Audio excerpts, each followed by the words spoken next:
Hey y'all.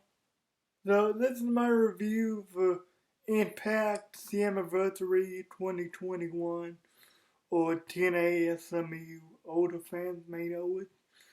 Um, this was a great show to start off.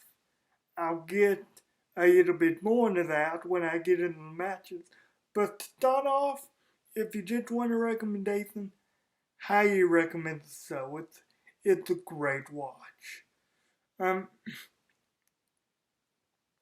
The first match we have, well, first, can I just say, fans in the Impact Zone? Wow. I mean, for any, I met a, I talked to a guy yesterday on Facebook who said Impact and always failed. Well, my definition of failure would be WCW because it's not around anymore. But Impact and always still bringing numbers.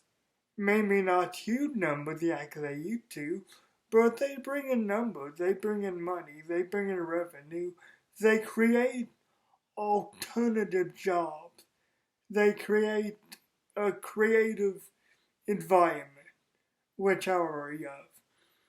I'm sorry for my little rant at the beginning. It's just great to have fans back. It makes it so feel alive, really. For anyone who says fans ruin wrestling, you need to look at yourself a little bit. Are you coming at it from the WB perspective? And if so, then look at WB. But you think about ROH, Impact, NWA, MLW, CMLLW, wrestling, Hollywood wrestling, and especially AW. I mean, you think about all them, and they're not very hot. They just love good wrestling. So if you say fans ruin wrestling, and you're basing that only off the WB perspective, which I'm not really trying to slander WB here, but they keep digging themselves deeper and deeper into the hole. But if you're coming at the fans ruin wrestling simply from the WB perspective, you might want to take your blinders off and take a closer look at WB's practices and maybe why fans are so outspoken and maybe why fans chant what they do and everything. That's just my opinion. Um, Under the review proper. Sorry, that just annoys me when people say that stuff about the fans and blame them and everything, which, don't get me wrong, I mean, some people do create a hostile environment. Like that guy a couple of days ago who jumped the barricade at AEW. Apparently he did it for Jim Cornette and real wrestling. There's no place for soul. Regardless of what you feel about wrestling as a sport, there's no place for soul, man. Just come on, be better. On to the review proper. The Anniversary 2021 kicks off with the Activision match. We have the champion, Josh Alexander, defending against Raheem Rizzo, Chris Bay, uh, I just yacht everyone to that match. I don't know why. But, we had Peter Williams there. We had, I think Trey Miguel was in there, but I'm not sure. Just, it was an awesome match. There was too many spots to go through, too many a lot of good wrestling, a lot of creative bosses we haven't really seen before, from Rage Review and everything. Yeah, at one point, he takes the hook, like one of those rigging hooks, from underneath the ring, and rather than climb the ropes to get the title, he just took the title and bring it down. I thought that was pretty great. There was a double Canadian destroyer from the top from the top of the rope suspended above the ring, and there was like a five-way submission hold between all the men. So I thought that was great. In the end, Josh Alexander beats beats everyone and retains the X Division title. Boy, I think he's gonna be the one to face Kenny Omega. Whether he's gonna use option C and trade in the title, I don't know. Probably not, because I just can't see him doing that. But spoiler for the main event, I think he's gonna be the next challenger to Kenny Omega, or future challenger in the near future. Maybe not the next challenger, but the challenger in the near future. With that's gonna be an awesome match, as the main event was. We had next up, we had Matt Cardona and the Mystery Partner facing against Brian Myers. Oh, Matt Striker was back. I love Matt Striker, by the way. Not too much to do with the show in general, but I just love Matt Striker and his analysis perspective and his fanboying over the wrestling sometimes and everything. I just love that. Plus, he's a Christian, so that works for me. I mean, I'd like him even if he wasn't a Christian, but that's just a really big bonus for me. Oh, no, sorry. I thought I got mixed up, but I don't think I did. Next up, we have Matt Cardona and the mystery opponent taking on Brian Myers and Matt Cardona's ex-lover, Tennille Dashwood. Matt Cardona came out, the mystery opponent, or Chelsea Green, which for those of you who don't know, she came back at Ring of Honor Best in the World a few days, about a week ago or something. So that was really great. I had forgotten that Chelsea Green and Matt Cardona were engaged. I had forgot that they were in a relationship. So that's really good for them. I'm really happy for them. I wish them nothing but the best. This was a fun match. Not a yacht to it, but sometimes you don't need a yacht to a match for it to be good. This was a very fun and good match. I mean, the face-off between Taryn Terrell. I'm sorry, I almost said Taryn Terrell. The face-off between Tennille Dashwood and Chelsea Green, which is great. Matt Cardona versus Brian Myers was good. I mean, it was really good to see.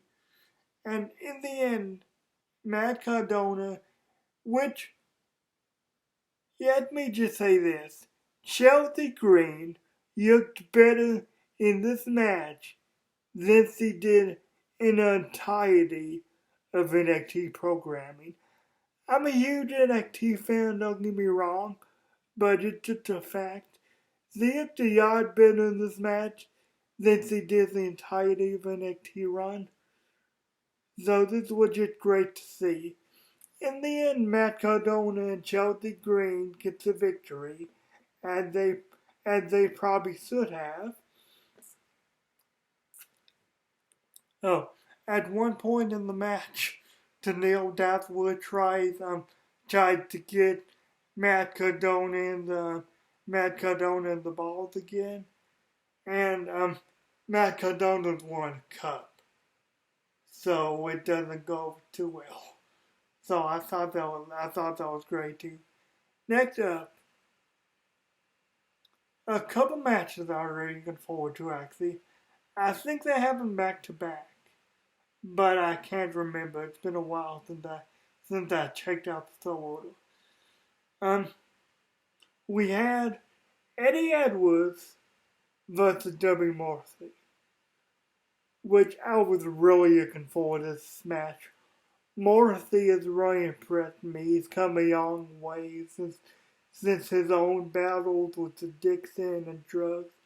He's just come a long way, and you love to see that from a personal level. From a professional level, this was a really good match. It was a glorified squash match, basically, but it was a good match. I mean, when I say squash match, I mean a squash match. I mean, Morrissey came in, which Eddie Edwards hit a few offensive moves. I think he had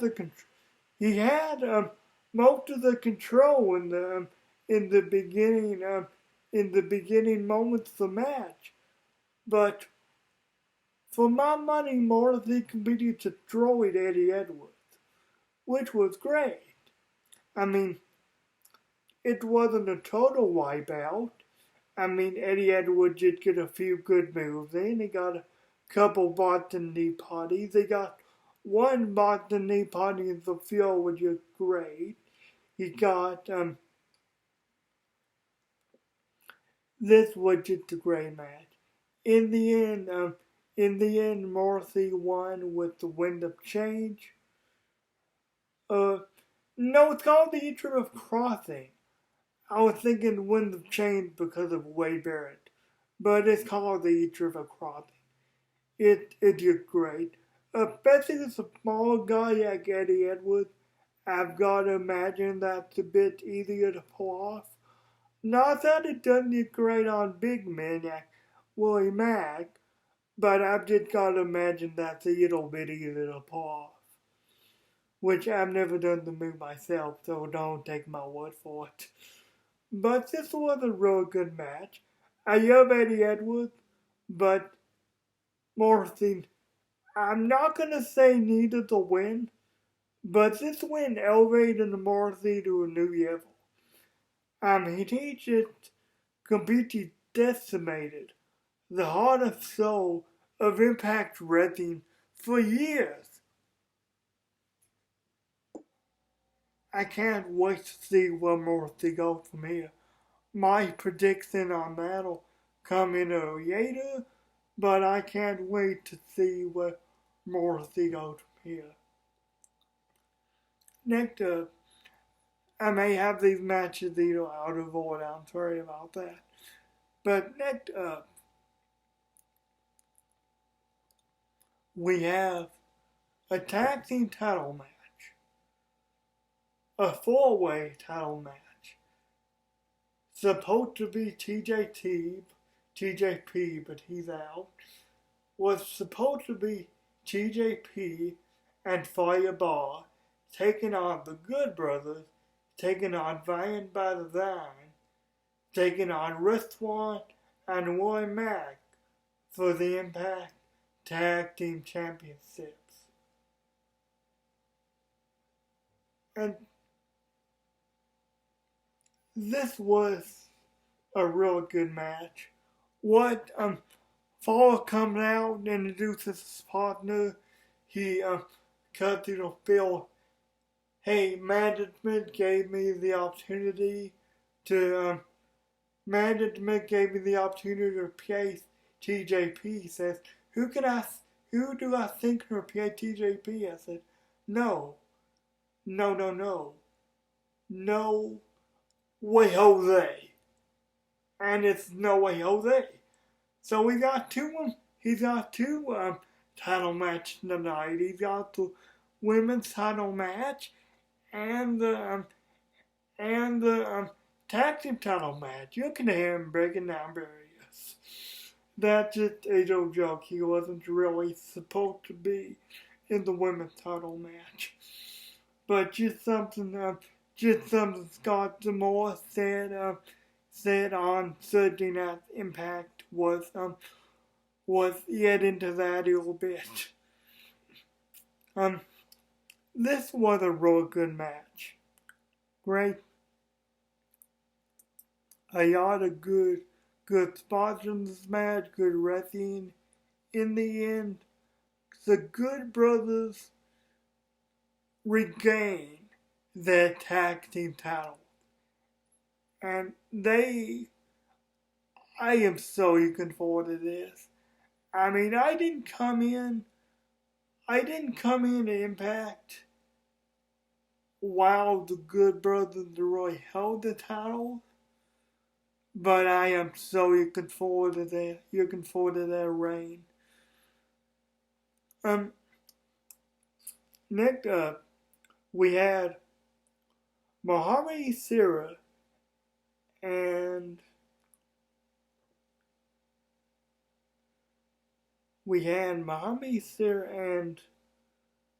someone else come out. I can't remember the name escapes me at the moment. But we had them come out. They're always henchmen, so they were upset that they were banned from ringside. And they tried to take it out on the referee. Got D'Amore come out. Got D'Amore welcome the fan back to the Impact Zone. And that generally means he mean it. Unlike some other company that I could name. Got D'Amore comes out, welcome the fan back to the Impact Zone. He says, "Hey boys, I don't appreciate you hijacking my show, but rather than have you escorted out here by security, you just wrestle." I ran into two guys in the back that want to put on a show, that want to be on a card.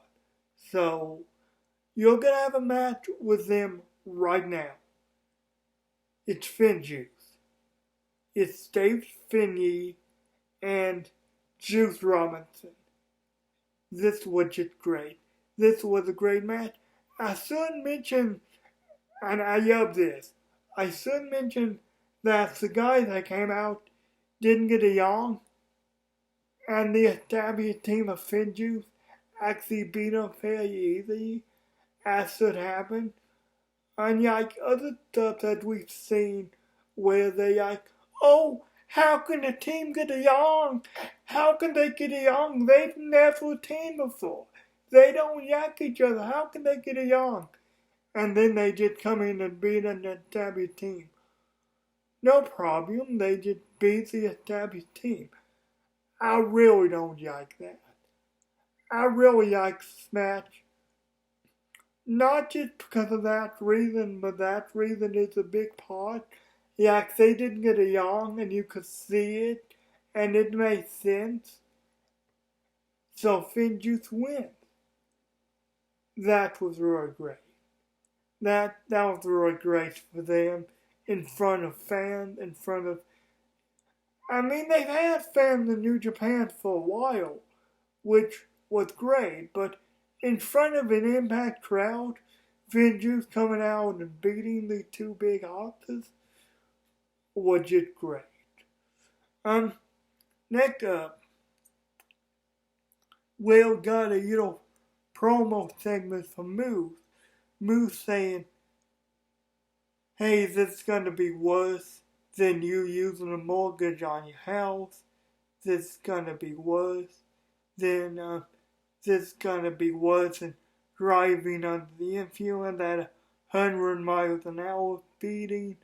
This is gonna be worse than that because the impact I'm gonna inflict on you, Chris Sabin, is gonna be monumental."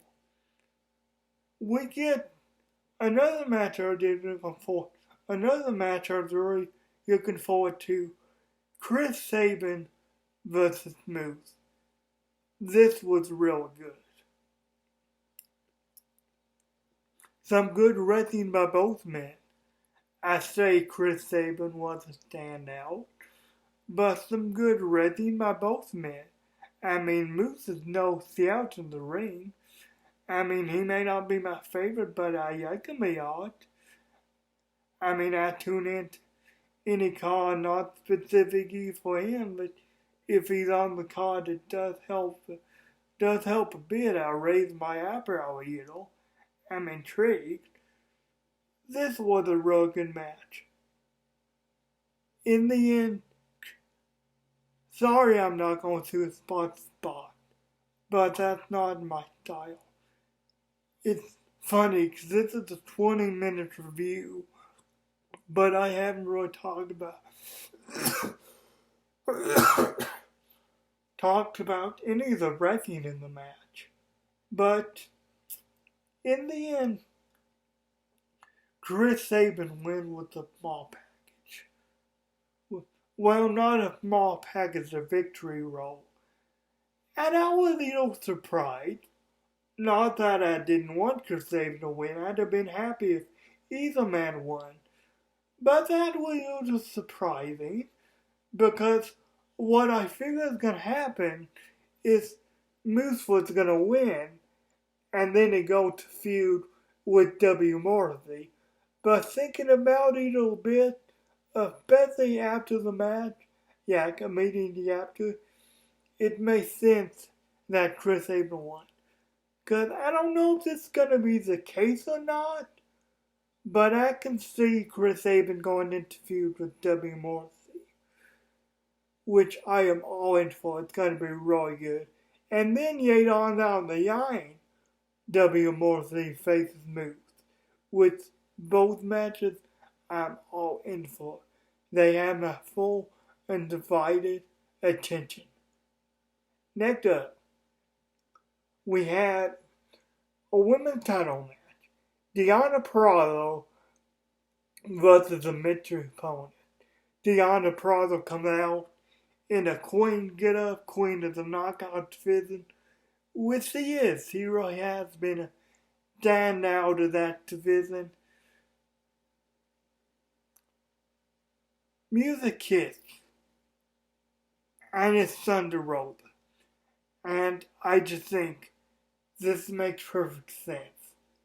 This match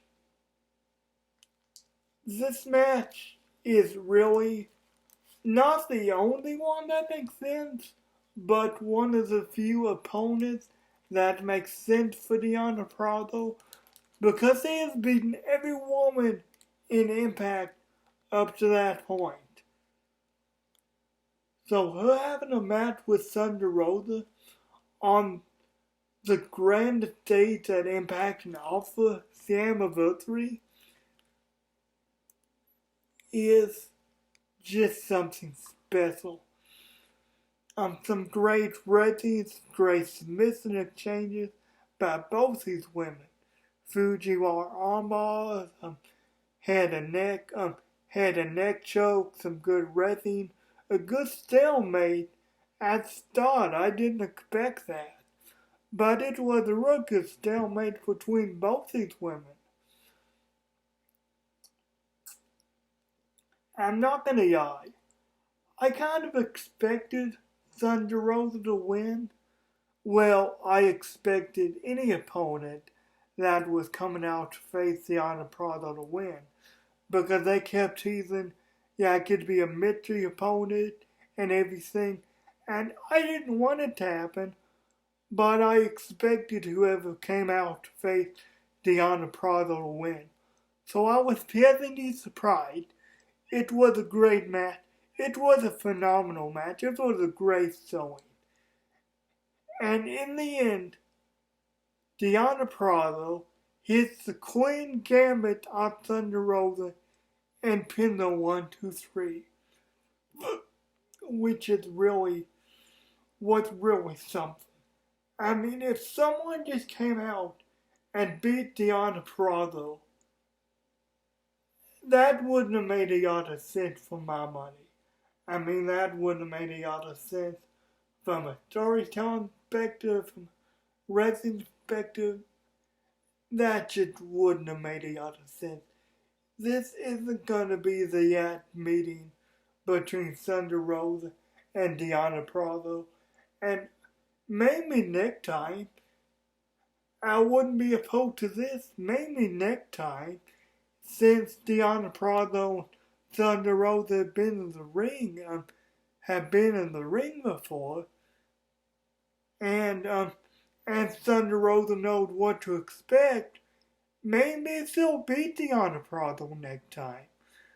Which, like I say, I wouldn't be opposed to that.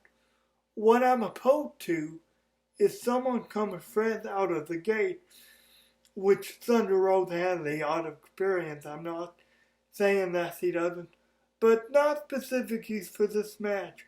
What I'm opposed to in any company is someone coming right out the gate, never having a match with superstar they're facing in their life, a dominant superstar, and just coming out and beating him. That's what I'm opposed to, because there's no psychology, there's no wrestling storytelling in that. That's what I'm opposed to.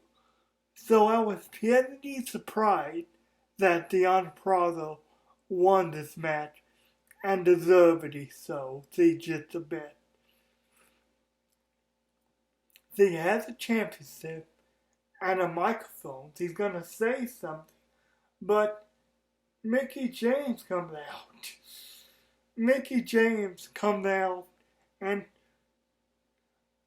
I'm not gonna lie, I know this wasn't Mickey's intention, but I was a little on the side of Deanna Prazo here, because Deanna Prazo went off on Mickie James.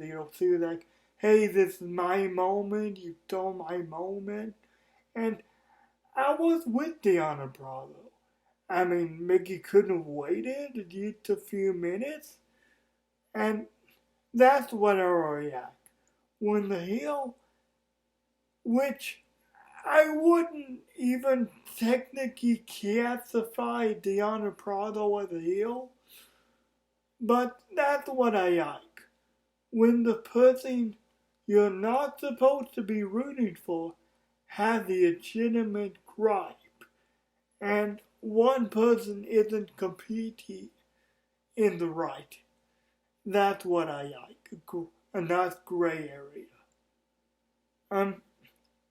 So Mickie James comes out, congratulates Deanna Prazo, says she's the best of the best, she's the best Impact had to offer in the women's division. I totally agree with her, and that is why Mickie James personally is gonna come out and invite Deanna Prazo to an NWA Empower tournament, a women-only tournament, a bet is a bet tournament to see who is the best of the best. I'm all for that. I was gonna watch the tournament anyway, cause I was really excited about it, but now my excitement has just skyrocketed. It just went through the roof. Deanna Prazo just respect me a little bit. She said, "Hey, get your trash bag and get out of my division. Get out of my ring. Let me have my moment." And Mickie James kicked Deanna Prazo in the face. So a nice tease for an eventual match between Mickie James and Deanna Prazo, which I am all for. I am all for that match. All for the women's tournament. Deanna Prazo is the best that the women's division had to offer. Next up, we had the main event. Kenny Omega, the god of pro wrestling, the best wrestler in the last 10,000 years. We had Kenny Omega versus a sadistic, psychopathic sociopath in Sami Callihan for the Impact title. And no, DQ match. This was phenomenal. This was awesome. This was some great wrestling, some great psychology, some great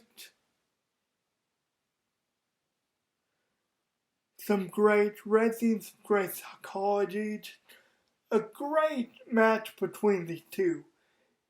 Don Callis introduces Kenny Omega as the king of the death match. And after tonight, Kenny wins. Sammy gives him a run for his money. A few times in the match I thought Kenny Omega was going to use. Maybe give Sami Callihan the title. But no, Kenny wins. Kenny wins on his own. With no interference, no Good Brother, no Young Bucks. Just on his own because he can. Here's a thing a lot of people don't understand. When a guy is that good, Kenny Omega is, and a guy is a heel, he uses heel tactics not because he needs to, but because he can. This was a great match. Highly recommend it. Even if you don't care about anything else on the Slammiversary card, I highly recommend this match. It was phenomenal. Kenny wins this match. He's king of the death match. Teases a possible match with Nick Gage. As Kenny celebrated, Jay White comes out, presumably to challenge Kenny Omega for the Impact title. We don't know yet, but it is going to be great. It is going to be great if this eventual match does happen. Maybe in the East versus the Board Cup storyline, I don't know. One more thing. I forgot to mention because it was a bit minor. No disrespect to the actual announcement itself, but it was a bit minor. Bound for Glory is going to have talent from AAA, NWA Power, Impact, obviously, AEW, and Ring of Honor. Yes, sign me up for that. It is going to be phenomenal. No matches are announced yet, but I'm already so hyped for that. And that's what a wrestling event ultimately should be. Guys, thank you for listening to my review. Have a good day. And I'll see you when I see you again. SummerSlam Slammiversary 2021. Highly recommended. Great show, top to bottom.